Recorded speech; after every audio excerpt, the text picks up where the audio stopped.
Students, hope you guys are doing well. Last class में हमने question दिया था जिसमें आपके पास P1 दिया हुआ था, T1 दिया हुआ था और P2 हमारे पास दिया हुआ था। T2 you have to calculate, तो हमने सिंपल क्वेश्चन निकाल लिया P1/T1 इक्वल्स टू P2/T2। तो हम इससे इजीली क्वेश्चन को सॉल्व कर सकते हैं। नेक्स्ट क्वेश्चन देखिए, हमारे पास क्या बोल दिया, कैलकुलेट करना है pressure by the 48 gram of oxygen gas in a container of volume 8 litre at 27 degree Celsius. अब देखो हमारे पास यहाँ पे क्या क्या गिवन है, क्या आपको निकालना है, हमें प्रेशर कैलकुलेट करना है आपके पास। तो पी वी इक्वल्स टू क्या होता है, एन आर टी। तो पी क्या आ गया, N R T by V हमारे पास। और नंबर ऑफ मोल्स कैसे निकालते हैं, given mass divide by molar mass. तो हमारे पास यहाँ से क्या आ गया आपके पास निकल के, यहाँ से हमारे पास क्या आ जाएंगे, नंबर ऑफ मोल्स आ जाएंगे। जैसे ही आपके पास नंबर ऑफ मोल्स आएंगे तो हमने इसकी वैल्यू यहाँ पुट कर सकते हो। आर आपको पता ही है क्या होता है, गैस कांस्टेंट है हमारे पास, टी आपको दिया ही हुआ है और वॉल्यूम हमारे पास कितना है, यहाँ पे 1 लीटर दिया हुआ है। तो सारी वैल्यूज आप पुट करिए, हमारे पास हम इजीली क्या निकाल पाएंगे, यहाँ से प्रेशर आप सिंपल फॉर्मूला पुट करके निकाल सकते हो। नेक्स्ट हमारे पास क्वेश्चन दिया हुआ है कि 8 ग्राम हमारे पास क्या है, मीथेन दिया हुआ है, उसको हमने प्लेस कर लिया वही 5 लीटर में 27 डिग्री सेल्सियस पे। हमारे पास बॉयल्स कांस्टेंट निकालना है। यहाँ पे हमारे पास क्या पूछ लिया आपसे, कांस्टेंट पूछ लिया। तो बॉयल्स का ध्यान आपको क्या होता है, P1 V1 equals to P2 V2, मतलब हमारा हम बोल सकते हैं कि PV इक्वल्स टू क्या आएगा, कांस्टेंट आएगा। And according to ideal gas equation PV equals to क्या होता है, nRT। तो K हमारे पास यहाँ से क्या आ गया, के आ गया आपके पास nRT के इक्वल। तो सिंपल हमारे पास जैसे 8 ग्राम दिया हुआ है, गिवन मास बाई मोलर मास, ये हमने आर के लिए यूज़ कर लिया, हमने टी यूज़ कर लिया। तो हम यहाँ से क्या निकाल सकते हैं, इस कांस्टेंट की वैल्यू भी निकाल सकते हैं। बहुत सिंपल क्वेश्चन में आपको कंसेप्ट पता होना चाहिए हमारे पास कैसे करना है। अगला डेंसिटी पे आ गया, डेंसिटी आपके पास दे रखी है, प्रेशर दे दिया, टेम्परेचर दे दिया, मास पूछ लिया। तो डेंसिटी हमारे पास क्या होती है, PM/RT। मास निकालना है तो M क्या हो गया यहाँ से, DRT/P। डेंसिटी पता है, R तो कांस्टेंट होता है, T दे रखा है, P दे रखा है, सारी वैल्यूज पुट करो हमारे पास। बस क्या करना, प्रेशर यहाँ हमारे पास mm में दिया हुआ है, तो उसको हम किससे डिवाइड कर देंगे, 760 से हमारे पास, ताकि हमारे पास किस में आ जाए वो 80 में। तो डिवाइड वाली चीज़ कहाँ चली जाएगी, ऊपर, ताकि हमारे पास आंसर किस में हो जाएगा, ये प्रेशर हमने किस में लेना है, ATM में लेना है आपके पास। क्लियर इतनी बात। आगे हमारे पास और क्वेश्चन दे रखा है, डेंसिटी हमारे पास किसी गैस की दे रखी है एट STP, हमें उसी की डेंसिटी निकालनी है। हमारे पास कंडीशन दे दी किसकी, टेम्परेचर की और प्रेशर की। तो आपको यहाँ से दो बातें हैं, हमें क्या पता है, हमें ये पता है कि जो स्टैंडर्ड कंडीशंस होती हैं वो क्या क्या होती हैं। तो हमारे पास हम बिल्कुल रिलेशन निकाल सकते हैं। D1 आपके पास दिया हुआ है, स्टैंडर्ड कंडीशन कितनी होती है, प्रेशर हम क्या मानते हैं, 1 ATM। इसने टोर के बारे में बात की तो हमने क्या कर दिया, कन्वर्ट कर लिया उसको टोर में। T1 कितना होता है, 273 केल्विन। इसको D2 निकालना है, P2 दिया हुआ है 700, T2 हमारे पास कितना दिया हुआ है 300। तो हमारे पास रिलेशन क्या आया था, D इक्वल्स टू PM/RT। अब हमारे पास गैस सेम है तो उसका क्या क्या सेम रहेगा, ये देखो हमारे पास अगर गैस सेम है आपके पास तो हमारे पास क्या रहेगा, मास सेम रहेगा, और हमारे पास क्या सेम रहेगा, गैस कांस्टेंट सेम रहेगा। मतलब जो डेंसिटी डिपेंड करने वाली है वो किस पे डिपेंड करेगी, only on pressure and temperature. तो मैं बोल सकता हूँ D हमारे पास क्या आ जाएगा, प्रोपोर्शनल टू P/T आ जाएगा। तो हमारे पास क्या हो जाएगा, D1/D2 क्या आएगा, P1/P2, और ये T उल्टा तो हमारे पास क्या हो जाएगा, T2/T1। अब तो कुछ करना है, हमारे पास सिंपल सारी वैल्यू आपको दे रखी है, बस वैल्यू पुट करनी है। हमारे पास सीधा क्या निकालना है, यहाँ से D2 का आंसर निकाल सकते हैं। बहुत सिंपल चीज़ें आपके पास दे रखी है, कंसेप्ट समझना है हमारे पास, चीज़ें कहाँ से कैसे हमें इनको लिंक करते हुए चलना है। और क्वेश्चन दे दी हमारे पास, ये भी इसी टाइप का है, तो ये भी आप कर लोगे, इसको ट्राई करना, नहीं आए तो आप पूछ सकते हो। आगे हम पढ़ते हैं Dalton law of partial pressure. इसमें क्या है हमारे पास, अगर 2 या 2 से हमारे पास ज़्यादा गैसेस दे रखी हैं जो आपस में केमिकली रिएक्ट नहीं करती हैं, तो उस केस में हमें क्या करना हो, उसका टोटल प्रेशर निकालना हो। तो वो हम कैसे निकालते हैं, तो क्या बोल दिया, इफ़ 2 और more gases which do not react chemically, आपस में रिएक्ट नहीं कर रही हैं, आर एनक्लोज इन वेसल, उनको हमने एक वेसल में क्या कर दिया, बंद कर दिया, इसमें डिफरेंट गैसेस को। तो जो टोटल प्रेशर होगा पूरे वेसल का वो क्या आएगा, उनके अलग अलग प्रेशर के इक्वल आएगा। तो हमारे पास क्या आ गया, PT equals to P1 + P2 + P3 and so on हमारे पास। तो इसको हम क्या बोलते हैं, Dalton law of partial pressure. इसी कुछ एप्लीकेशंस हैं, इसको हम कहाँ यूज़ करते हैं, पहला इसने बोल दिया in determination of pressure of dry gas, हमें ड्राई गैस का प्रेशर निकालना हो, वहाँ इसको हम यूज़ कर सकते हैं। कैसे? हमारे पास कोई गैस थी जो हमने कहाँ कलेक्ट की है, वाटर के ऊपर, तो वाटर के ऊपर जो गैस आएगी वो गैस हमारे पास कैसी आएगी, मॉइस्ट होगी हमारे पास, मतलब it is saturate with water vapours.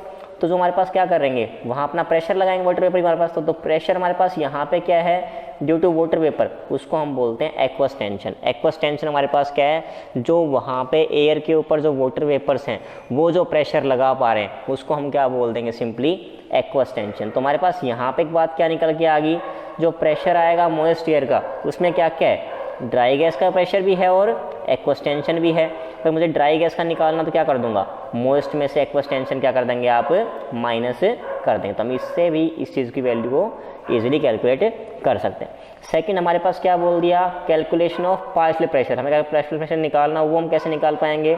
तो क्या बोल दिया, अगर कोई मिक्सचर दे रखा है जिसमें हमारे पास नॉन रिएक्टिंग गैसेज हैं, then each gas is considered to be ideal, हम हर गैस को क्या मान लेंगे, आइडल गैस मान लेंगे। और आपको सिंपल सी बात पता है P B equals to N R T होता है, तो पी हमारे पास क्या आएगा, N R T by B. मैं यहाँ से पी ए निकालूँ N A R T by B, P B निकालूँ N B R T by B, P C निकाल दिया N C R T by B. तो हमारे पास क्या है, हमने सिंपली क्या कर दिया, इनको सबको पी ए पी बी और पी सी को अलग अलग कैलकुलेट कर लिया। और टोटल प्रेशर हमारे पास जो था वो क्या आया था, P A plus P B plus P C, इन तीनों का सम कर दो हमारे पास, तो क्या है सब में आर टी बाई बी तो क्या आएगा, कॉमन आ जाएगा। और यहाँ क्या बच गया, एन ए एन बी और एन सी, एन ए के मोल्स है, एन बी बी के मोल्स हैं, एन सी सी के मोल्स हैं, सबको क्या बोल सकता हूँ मिला के मैं N T, total number of moles बोल सकता हूँ। हमारे पास यहाँ से क्या आ गया, R T by V into N T. अब हमारे पास यहाँ पे इक्वेशन आई है, किसी को दो इक्वेशन डिवाइड कर लो हमारे पास।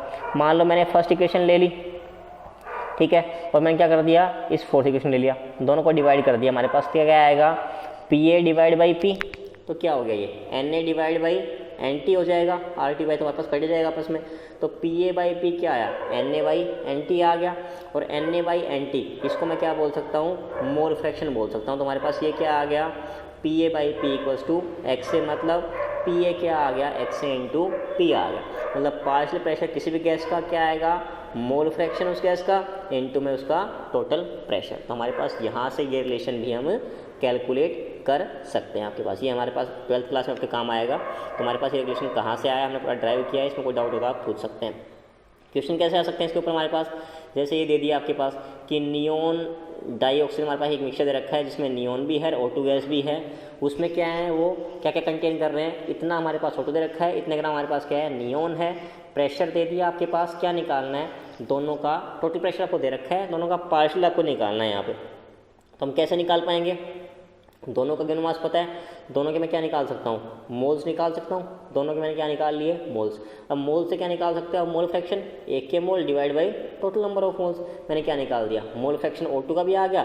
नियोन का कैसे निकाल देंगे, 1 माइनस कर देंगे इसको हमारे पास, तो दोनों का क्या आ गया, मोल फ्रैक्शन। अब किसी का पूछ लो मेरे से पार्शियल प्रेशर में निकाल सकता हूँ इजीली, क्या करना पड़ेगा आपके पास, partial pressure multiply by total pressure. किसका पूछा है आपसे, O2 का, तो इसका कितना आया था 0.21 इंटू कितना है 25। हमारे पास क्या आंसर आ गया इसका, जो भी पार्शियल प्रेशर का आंसर। आप ऐसे ही किसका निकाल सकते हो, नियोन का निकाल सकते हैं हमारे पास। तो बिल्कुल सिंपल चीज़ें हैं। यहाँ हमारे पास इस चैप्टर का एक पार्ट पूरा हो गया, जिसमें हमारे पास सारे क्या आए हैं, गैस लॉज आए हैं, Boyle's law, Charles law, Gay Lussac law, Avogadro law, आपके पास combined gas law and ideal gas equation. आगे हम स्टार्ट करते हैं with the kinetic theory of gases. हमारे पास ये हमारे पास क्या करता है, एक्सप्लेन करता है, जो हमने लॉज पढ़े हैं उनको थ्योरेटिकली एक्सप्लेन करता है, कैसे कैसे करता है। इसे कुछ पोस्टुलेट है, पहले उनको पढ़ते हैं। तो पहला पॉइंट इसने क्या बोला कि जो भी गैस होती है हमारे पास, वो किसकी बनी होती है, स्मॉल पार्टिकल्स की बनी होती है, जिनको हम क्या बोलते हैं, मोलिक्यूल बोलते हैं। हमारे पास ऑक्सीजन मोलिक्यूल हो गया, हमारे पास नाइट्रोजन हो गया। मोलिक्यूल जो गैस के होते हैं वो सेपरेट होते हैं from each other by large distance, so that the volume of molecule is negligible as compare to total volume of gas.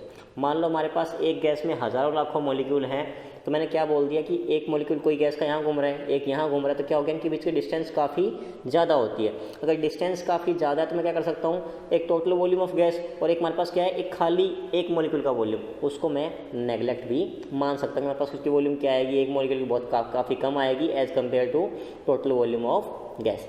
Third क्या बोल दिया, अगर हमारे पास लार्ज डिस्टेंस आ रही है बिल्कुल सेपरेशन में, तो जो फोर्स ऑफ अट्रैक्शन या फोर्स ऑफ रिपल्शन होगा वो भी क्या होगा, बहुत कम होगा। एक मॉलिक्यूल हमारे पास यहाँ घूम रहा है, दूसरा हमारे पास यहाँ घूम रहा है, तो क्या होगा, इनमें हमारे पास जैसे एक मॉलिक्यूल पास यहाँ पे है, एक बहुत दूर है, तो क्या हो गया, डिस्टेंस जितनी ज़्यादा उतने हमारे पास फोर्स क्या होंगे, इसमें अट्रैक्शन रिपल्शन के क्या होंगे, उतने ही कम होते चले जाएंगे। अगर हमारे पास वैसा ही फोर्स लग पा रहा तो यहाँ ग्रेविटी का हमारे पास क्या आएगा, कोई रोल नहीं आएगा, तो क्या बोल दिया, फोर्स ऑफ ग्रेविटेशन हमारे पास वो भी क्या है आपके पास है, नेग्लिजिबल हो जाएगा। मॉलिक्यूल मूव करते हैं डिफरेंट डायरेक्शन में with different speed, hitting each other as well as the wall of the container exerting pressure of the wall. हम ये सिंपल सी बात करते हैं, मान लो मेरे पास किसी भी वेसल में मैंने क्या डाल दी, कोई गैस डाल दी, तो गैस क्या करती है, जो हमारे पास बाउंड्रीज़ हैं वहाँ जाके उसके मॉलिक्यूल्स क्या हो जाते हैं, सेटल डाउन होते हैं, और क्या करते हैं, बाहर की साइड क्या लगाते हैं, उस पर प्रेशर लगाते हैं, तो exert pressure on the walls of the container हमारे पास। तो इसको हम क्या बोलते हैं, सिंपली हमारे पास कि क्या करते हैं, ये जो मॉलिक्यूल्स हैं गैस के वो क्या करते हैं, बाहर की साइड प्रेशर को एग्जर्ट करने वाले हैं यहाँ पे। Molecules are suppose to be perfectly elastic hard spheres, हमने क्या बोल दिया कि परफेक्टली इलास्टिक होते हैं, मतलब यहाँ एनर्जी का कोई भी लॉस नहीं होने वाला है। और जो लास्ट हमारे पास है, जो इक्वेशन दे रखी है average kinetic energy of molecule, हम कैसे निकालते हैं, तो क्या बोल दिया, प्रोपोर्शनल टू द एब्सोल्यूट, मतलब किस पे डिपेंड करती है, एक्चुअली वो टी पे डिपेंड करती है। हमारे पास टेम्परेचर पे जो इक्वेशन आएगी हमारे पास वो क्या आएगी, P V equals to 1/3 mn²। यहाँ पी हमारे पास क्या है, प्रेशर ऑफ गैस है, वी हमारे पास वॉल्यूम आएगा, एम क्या है, mass of one molecule, N number of moles, और सी हमारे पास यहाँ पे क्या है, रूट मीन स्क्वायर स्पीड। अब यहाँ पे हमें अलग अलग तरह की क्या पढ़नी है, मॉलिक्यूलर स्पीड्स पढ़नी है, तो जिसमें हमारे पास फर्स्ट हम पढ़ेंगे रूट मीन स्क्वायर स्पीड के बारे में। तो पहला हमारे पास क्या आ रहा है, रूट मीन स्क्वायर स्पीड। तो समझिए हमारे पास क्या बोलना चाह रहा है ये, रूट मीन स्क्वायर, मतलब हमने क्या किया, स्पीड ले ली कोई भी आपके पास, ठीक, मैं मान लो एक हमारे पास N1 मॉलिक्यूल्स थे, उनकी स्पीड थी V1, N2 की स्पीड थी हमारे पास V2। तो हमारे पास क्या करना है, आपको स्पीड का स्क्वायर करना है, उसको उन मॉलिक्यूल से मल्टीप्लाई करना है, उसका पूरा क्या लेना हमारे पास है, स्क्वायर रूट लेना है, और डिवाइड बाई हम क्या करेंगे, उसका मीन कैसे निकालते हैं, divide by total number of molecules. तो सिंपली क्या किया है, स्क्वायर रूट करना है आपको किसका, मीन का, of the square of the speed of different molecules. तो हमारे पास क्या आ गया, मान लो N1 मॉलिक्यूल्स थे आपके पास having speed V1, N2 V2 हमारे पास, तो क्या आएगा, तो इसको हम C से लिख के दिखाते हैं, N1 इंटू V1 का स्क्वायर, क्योंकि हम क्या बोलते हैं, हम रूट मीन स्क्वायर स्पीड बोल रहे हैं। तो हमारे पास N1 V1 का स्क्वायर, N2 V2 का square, N3 V3 and so on, divide by हमारे पास कितने मॉलिक्यूल्स हैं, N1 है, N2 है, N3 जो भी आएंगे, और पूरे का हमने क्या लगा दिया, रूट लगा दिया। तो इसको हम क्या बोलते हैं, C बोलते हैं, रूट मीन स्क्वायर स्पीड बोलते हैं। तो हमारे पास PV क्या आया था, 1/3 mn² आया था। तो मैं यहाँ से क्या बोल सकता हूँ, जो mn है मेरे पास, m एक मॉलिक्यूल का मास है, n क्या है, नंबर ऑफ मॉलिक्यूल, तो m इंटू एन को मैं क्या बोल सकता हूँ, कैपिटल M से लिख सकता हूँ। कैपिटल M में यहाँ पे क्या आएगा आपके पास है, मोलर मास। तो PV इक्वल्स टू क्या आ गया, 1/3 mc² हमारे पास। अब यहाँ से हमारे पास C की वैल्यू क्या आएगी, 3 इधर जाएगा, 3 PV/m का रूट लग जाएगा, और m/v को हम क्या बोलते हैं, डेंसिटी बोलते हैं, क्योंकि डेंसिटी हमारे पास तो क्या आ गया, 3p/d आ गया। इसको हम और चेंज कर सकते हैं, हमारे पास PV इक्वल्स टू क्या होता है, nRT हमारे पास।